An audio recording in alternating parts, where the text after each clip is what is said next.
Are you in a legitimate church? Are you? And those who are professing to be preaching the word on behalf of Christ, are they legitimate prophets? Are they prophets of the Lord? Well, I will give you the test. It's very simple. If there are any true prophets in your church or not. You find it in 1 Corinthians chapter 14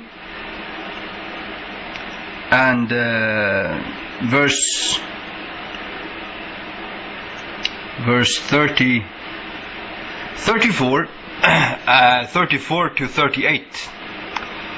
Let your women keep silence in the churches, for it is not permitted unto them to speak, but they are commanded to be under obedience, as also saith the law. And if they will learn anything, let them ask their husbands at home, for it is a shame for women to speak in the church. Verse 36. What? Came the word of God out from you, or came it unto you only? I think he's speaking to the women there. Then he says in verse 37, if any man think himself to be a prophet or spiritual, do you think you're a prophet? Do you think you're spiritual? Well, here's the test. Let him acknowledge that the things that I write unto you are the commandments of the Lord. Verse 38. But if any man be ignorant, let him be ignorant. The churches today are ignorant. The churches today are full of false prophets because they are not willing to acknowledge that this piece of scripture here is the commandment of the Lord. And Paul says here that it is written in the law, but he is reciting this to the church at Corinth, and he says that this is the commandment of the Lord, that in our churches our women are to be silent. And today people are ridiculing, they are scoffing at the word of God. They're even making the women pastors in their churches, and such churches are not legitimate churches of the Lord Jesus Christ. They are fallen away. They are apostatized churches, and I must counsel you to get out of such churches. They are not legitimate churches of the Lord. I live in the Faroe Islands, and all the churches around here where I live now, they've all got female pastors. When I was just saved, I was saved at the age of 15. Now I'm almost 90. No, I'm joking, I'm 42. But they all had male pastors, old, elderly, very, very seasoned in the faith. They were pastors, and I remember when I was young, we were a couple of young guys that asked one of these old men why all the elders in the churches and why all the pastors were male. Oh, they said, well, it's because it's written in the scripture. God says that He wants a man. He wants only men to teach the word. And He wants only men to be pastors, and He wants only men to be elders. It's written in the Word. That's what He said. It's simple. Well, it's written black on white in the Word of God. That is why, and that will never change. Well, today it has changed. And you know what? I cannot attend such churches. No. I will never be subject to a woman in the Lord. Because the Lord Himself says that they are not even to speak in the church, let alone be pastors in churches. If I would be subject to such a church, I would be ridiculing, I would be scoffing God's word. And to scoff God's word is to scoff God, and I will not do that. I will never do that. Paul writes to Timothy that the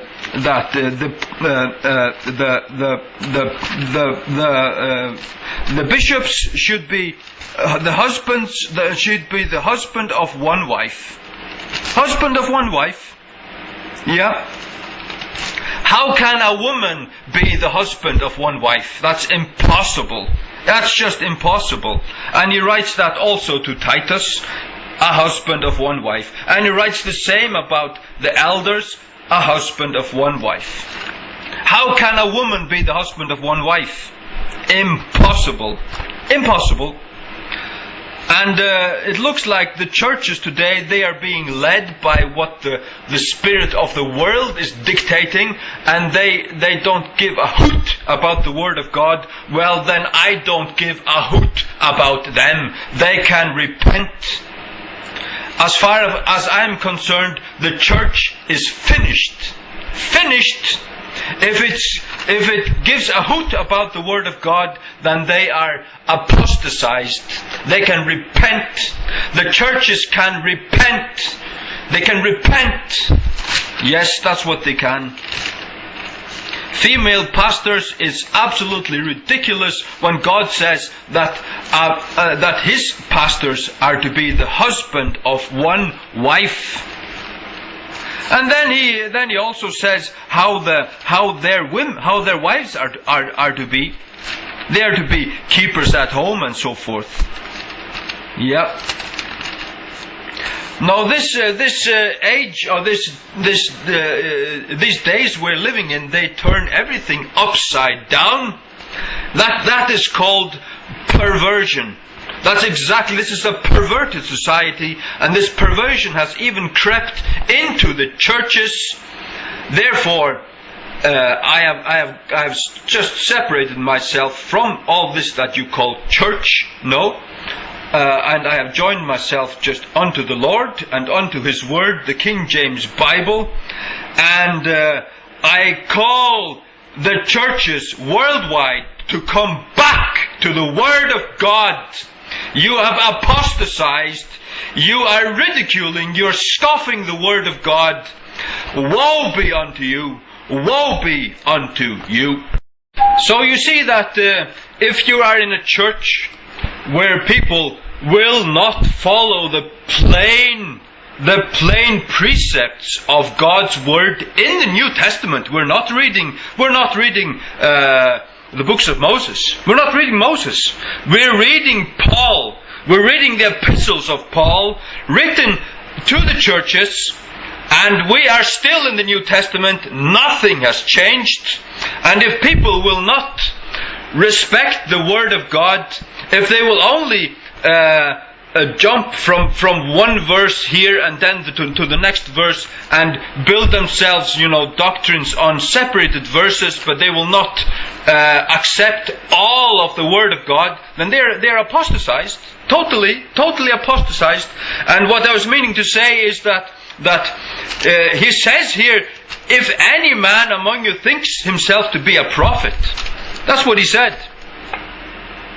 If any man think himself to be a prophet or spiritual, do you think you're a prophet?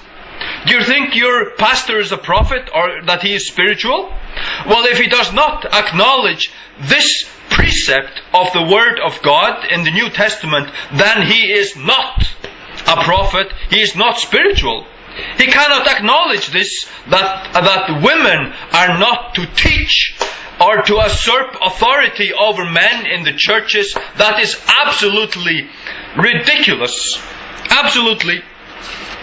And it's absolutely foreign to the Word of God from beginning to ending. Absolutely foreign to the Word of God. All of God's leaders, from Moses to Joshua, to the kings, to the judges, to all of the prophets in the Old Testament, to all of the apostles in the New Testament, to all of the elders, all the way through the church have been men. And to all of God's translators of His Word, through all time, even to even unto today, have been men. God has never called a woman to be pastor. He has never called a woman to lead His people. Only in times when His people had backslidden. For example, when He was forced to use Deborah, that was because there was no man in the whole land who would stand up. All the men were backslidden. Well, I'm not backslidden, and I don't intend to be backslidden.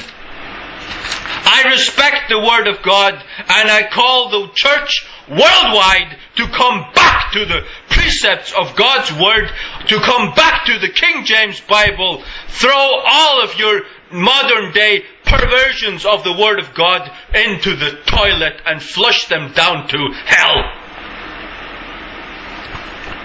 And read the Word of God. The Word of God, the King James Bible, a Cambridge Standard Text, pure edition. Yes, from Cambridge, that's the Word of God.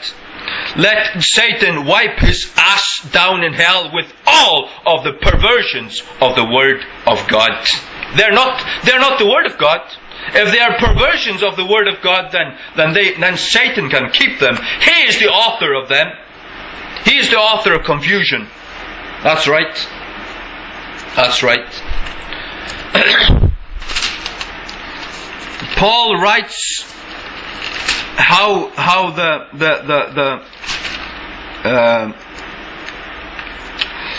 in First Timothy chapter 3 from verse 1, this is a true saying, if a man, not a woman, if a man desire the office of a bishop is a pastor or a leader in a church.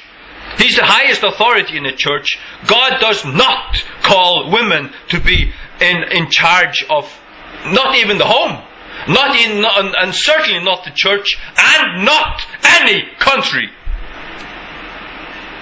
It is only in times when a country is apostatized that women rise up to authority. It is not God's blueprint, it is of the devil.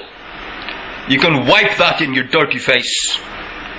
A bishop then must be blameless, the husband of one wife, vigilant, sober, of good behavior, given to hospitality, apt to teach. Apt to teach. Yes.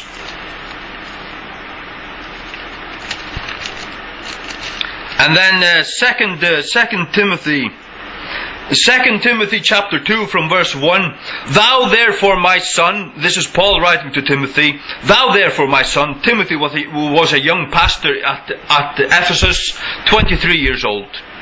Be strong in the grace that is in Christ Jesus. And the things that thou hast heard of me among many witnesses, the same commit thou to faithful men, who shall be able to teach others also.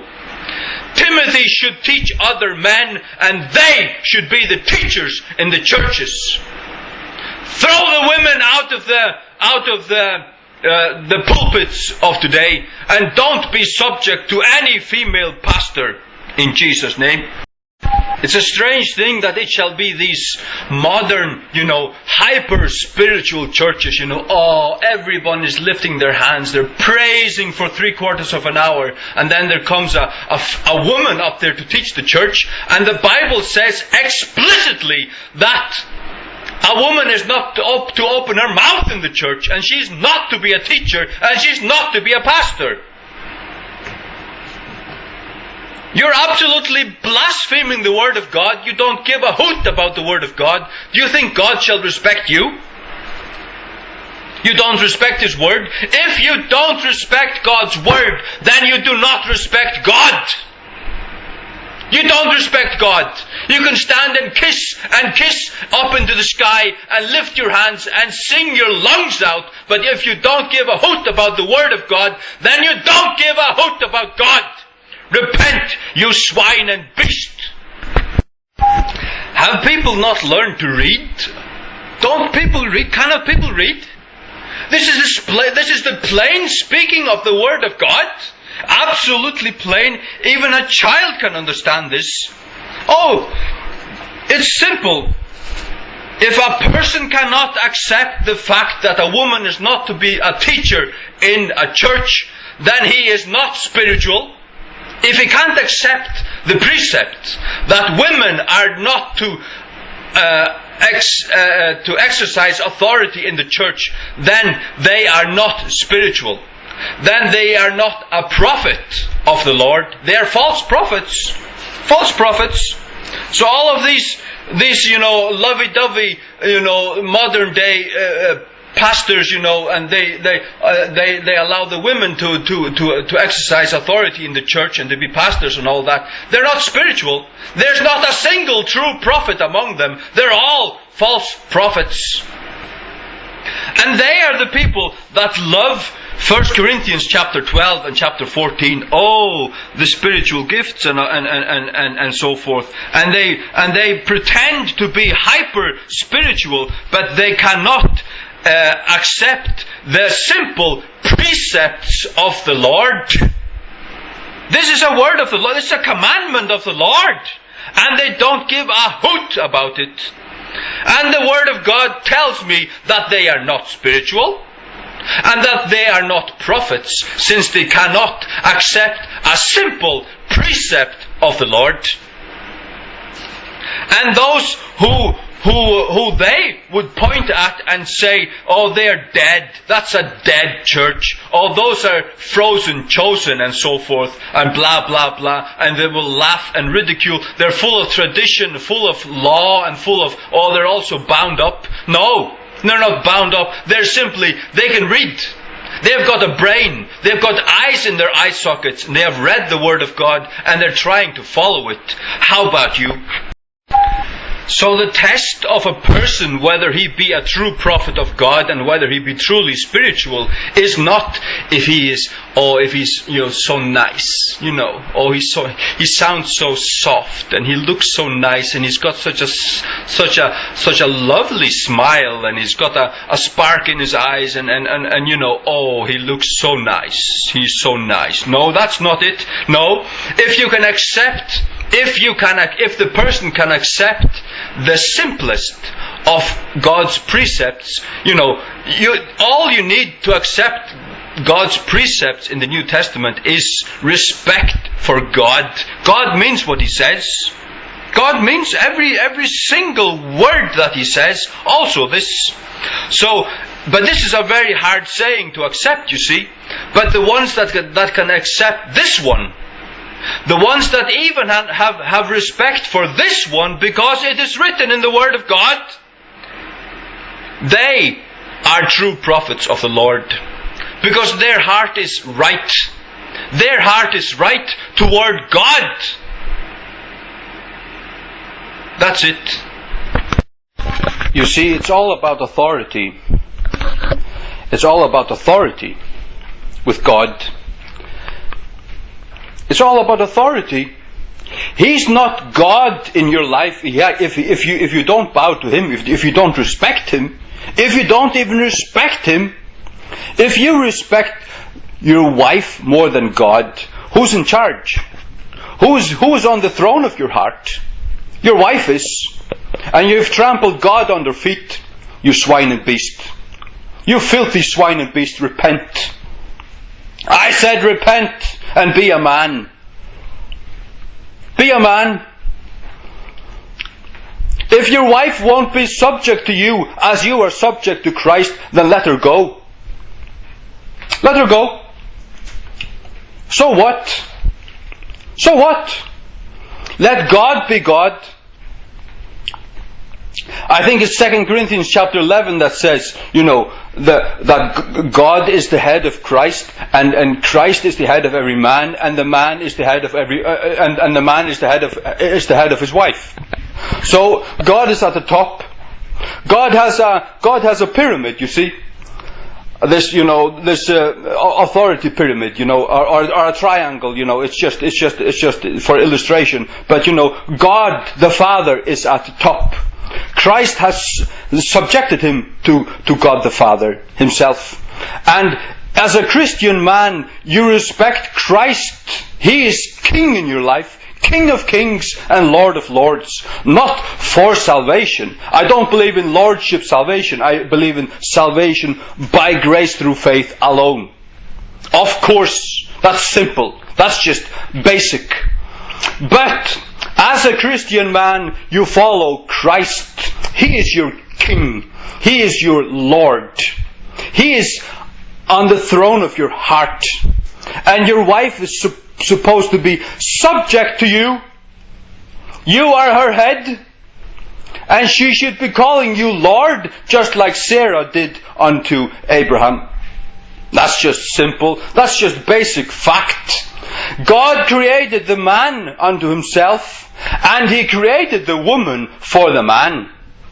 Oh, it's not like the woman can't have fellowship with God. We're not saying that. But she is created for the man, and the man is created for God. Yes. And if a woman exercises authority over any man, then she is usurping that authority. It does not belong to her. She is supposed to be subject to the man. Therefore, we read in Isaiah chapter 3, verse 12, that when Israel had backslidden from the Lord, the sign that would appear is, we read it in verse 12, Isaiah 3:12. I shall read it for you.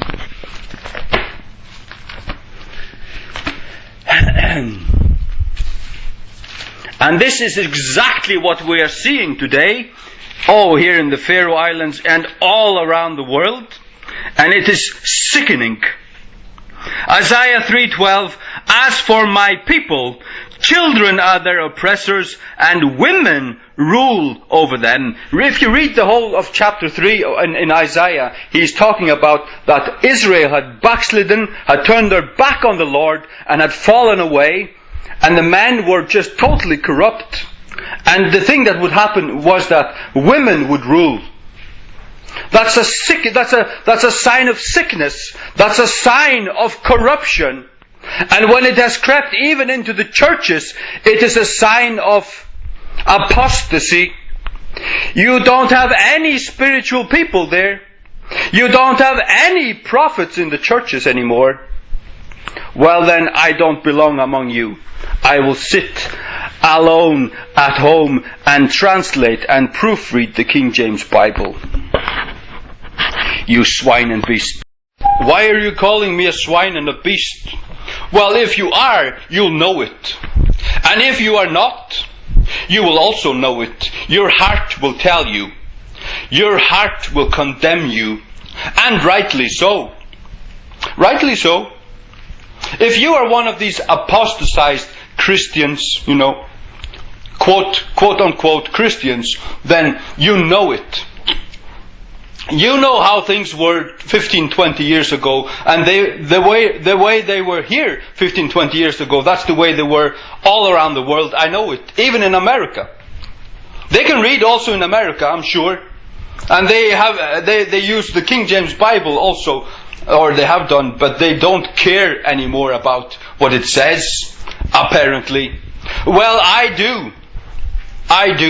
And when I call you a swine and a beast, it is something I have from Fox's Book of Martyrs.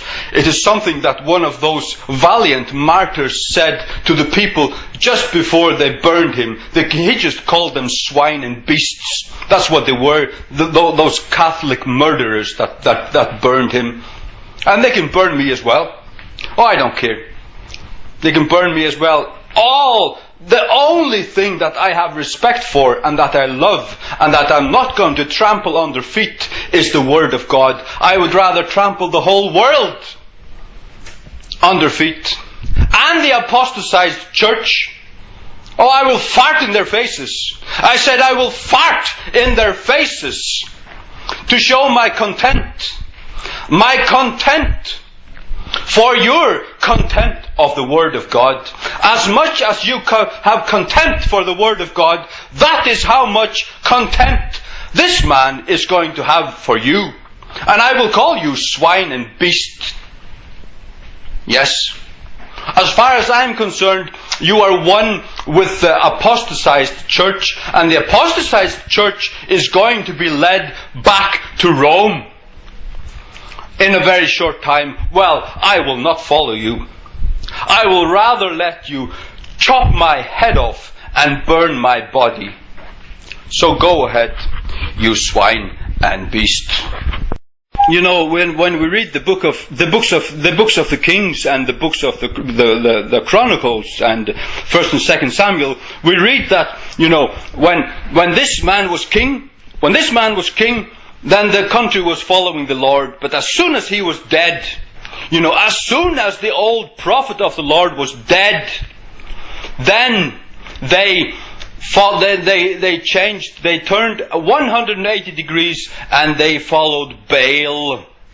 Well, as far as I'm concerned, you people are following Baal, and I will not follow you.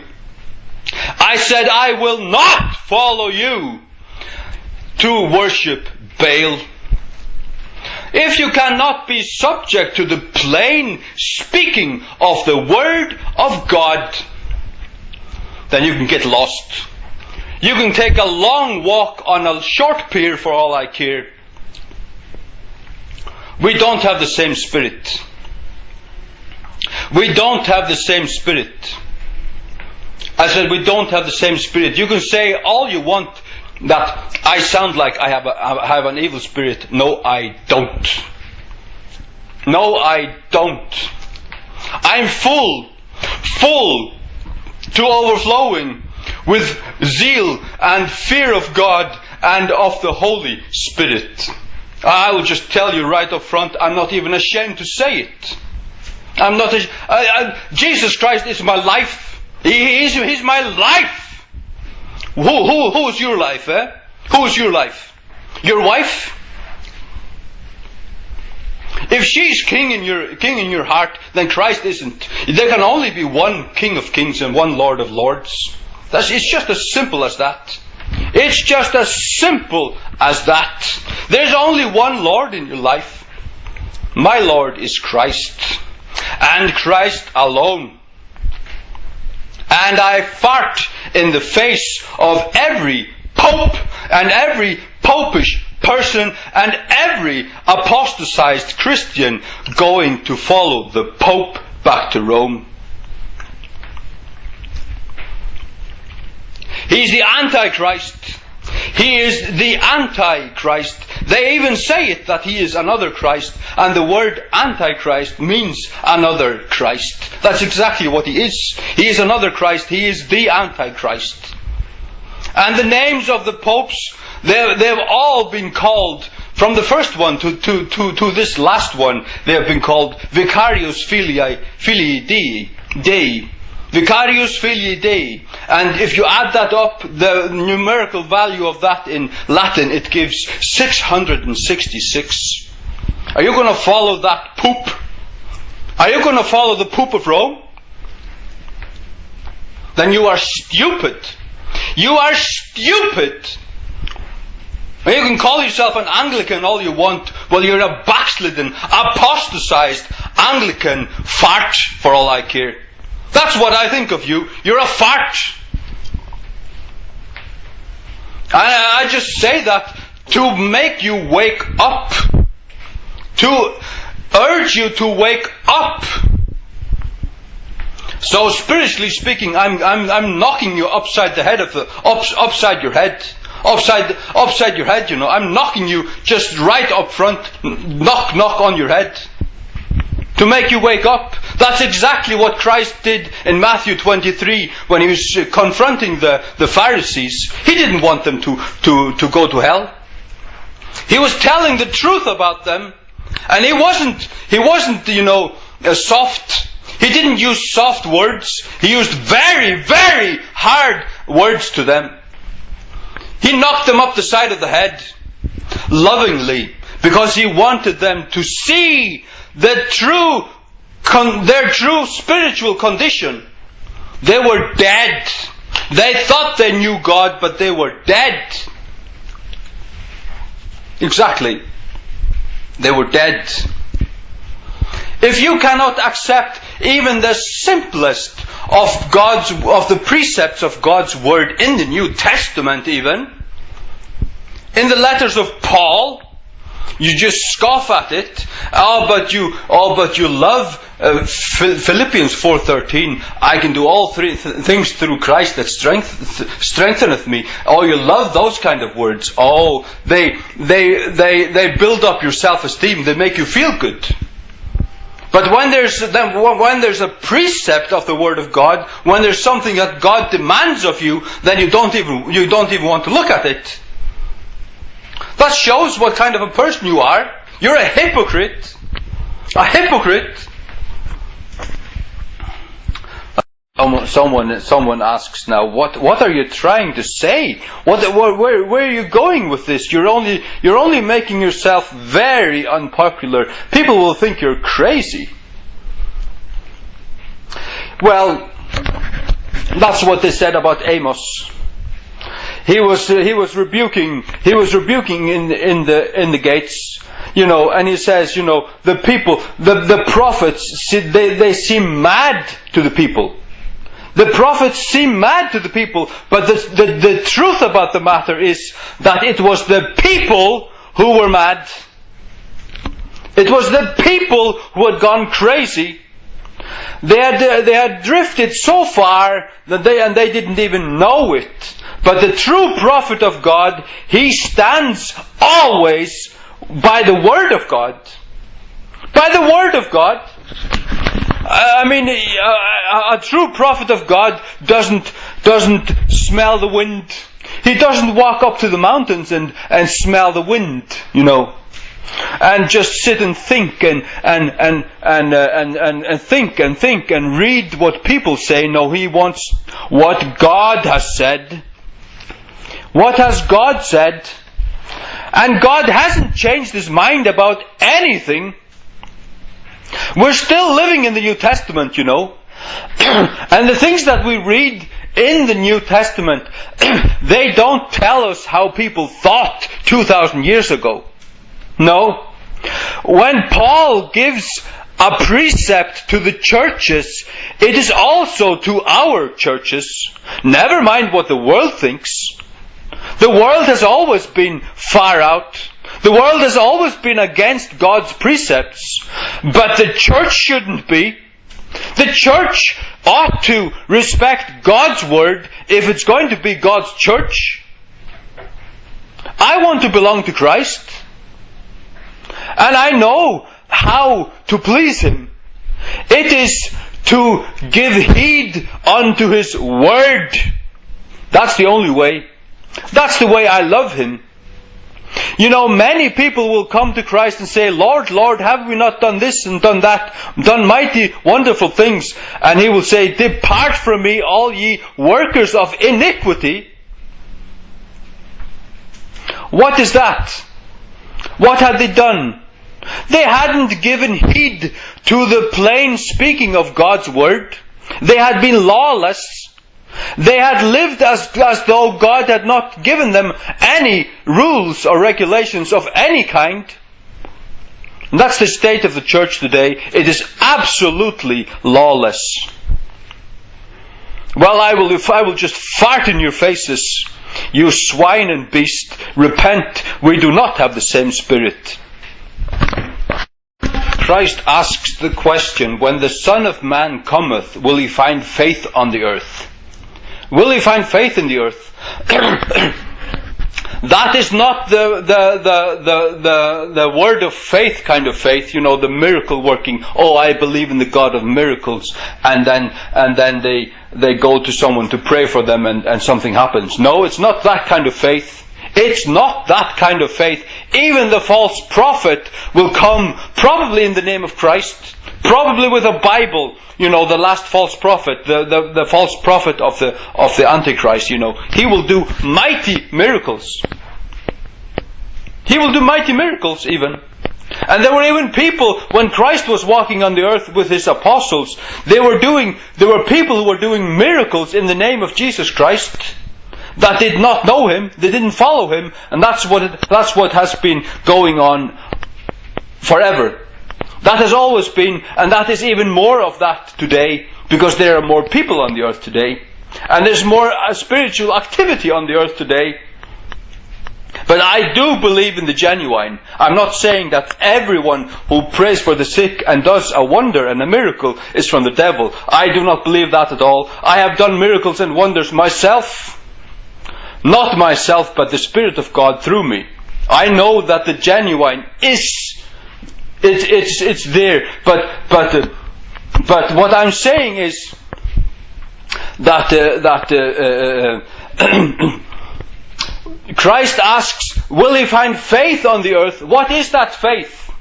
That is the whole body of the Christian faith, all the doctrines, all the true doctrines, the deity of Christ, the spiritual, the physical resurrection and the physical ascension, and that he will, the rapture, the second coming and the millennium, all of these things. Will Christ, when he comes, find a people on the earth who are following his word, who are grounded and founded in his word? That's the faith. That's the faith he asks if he will find. Well, I have decided that he will find it in me. Whether I be in a church or whether I be alone, he will find it in me. How about you? Are you a swine and a beast, or are you a bride of the King? Decide today whom you will follow. The Lord or Baal? Will you go to heaven with Christ, or will you be burned with the poop of Rome? You decide. I'm going to round up to round things up now. Like I've already said, this is like a test whether you are truly a prophet of God and whether you are spiritual. And since this is such a hard saying, very few can accept this, apparently. And as time progresses, as the lawlessness abounds, lawlessness, it's abounding. As it is abounding more and more, the further we get, and the closer we get to the return of Christ, it is becoming more and more evident who can accept the Word of God, who can stand by it. And it is just as much, to give your assent, to say yes, that is true, and to say yes, that is the word of the Lord. If you say that in your heart and with your mouth, then you will be a follower of it. But if you scoff it in your heart and scoff it with your mouth, then you will certainly not follow it. And that is what gives you your foul spirit. That is what puts the difference between a man who has the true Spirit of God and a man who has apostatized. That is the same difference as between Joshua and Caleb and the 10 men who did not have the same Spirit as they. It was just faith. It was faith in what God had said. That makes all the difference. And you don't just have faith in just anything that some preacher says. No, you have faith in the Word of God. And only inasmuch as that preacher is preaching in accordance with the Word of God, is he preaching for God. That's it. And since this is such a hard saying, the people that can accept this saying, they will also be able to accept every other saying. That is why God has made this precept of the Lord the very milestone to determine whether you are a prophet of the Lord and whether you are truly spiritual, or whether you are a false prophet and not spiritual. Not spiritual at all. You're in the flesh. That's what you are. Exactly what you are. And you probably, I know that the people who are always trying to be so hyper spiritual, they will say about me that I'm totally in the flesh. I know that. I know both sides. I've been in your side. I know that. And it's all governed by feelings. Oh, this doesn't feel good. I don't sense the Spirit of God in what you are saying. You know, it makes me feel all worn, all torn up. It's because you have a rebellious heart. It's because you have a rebellious heart. You fart. You swine and beast. Repent and come to the Word of God and stand by the Word of God and believe the Word of God. All of it. All of it. That's it. There's one more thing I want to say, you know. To all of the women that I've seen, all of them, I make one exception. And that is Mrs. Gail Ripplinger. Gail Ripplinger. You know why? Because she will not preach and she will not teach the Word of God. She will not stand in as a teacher of the Word of God. I have always seen every speech of hers, every lecture of hers, you know, she has always said that she respects the precepts of God, that women are not supposed to teach as you know, teachers in the church. They're not supposed to be pastors and so forth. She always mentions that, and she's careful not to enter into that place. And the fact that she always mentions it, that shows that she has respect for it, and she will not enter that place. Therefore, I say, that checks in my heart. You know, she respects the Word of God. She's not